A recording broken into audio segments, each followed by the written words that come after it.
European member parliament ने अफसोस का इजहार करते हुए कहा है कि अफगान मुहाजिरीन की इमदाद पर ईरान को माली ताउन फराहम करने के बजाय मुआशी पाबंदियों का सामना है।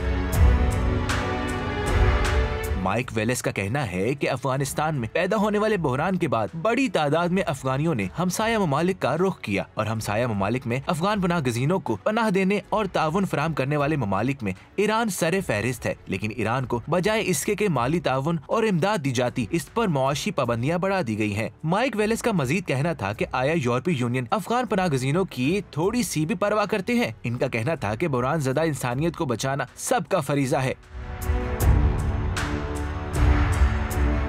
ख्याल रहे कि रेड क्रॉस इंटरनेशनल कमेटी के सरबराह डोमिनिक स्टिलहार्ट ने भी गुज़िश्ता रोज कहा था कि मुआशी पाबंदियों और असासों को मुंजमद करने का मकसद काबुल में बरसरे इक़्तिदार आने वालों को सजा देना है, लेकिन इससे अफगानिस्तान की सरजमीन पर बसने वाले करोड़ों लोगों की बका दांव पर लगी है। ये बात जहन नशीन रहे कि ये बहरान इंसानी पैदा करदा बहरान है और इससे गमो गुस्से में मजीद इजाफा होता है। अफगानिस्तान में इंसानी तख्लीक करदा बहरान करोड़ों लोगों की बका और अमनियत के लिए दौरे हाजिर के शदीद बहरानों में से एक है।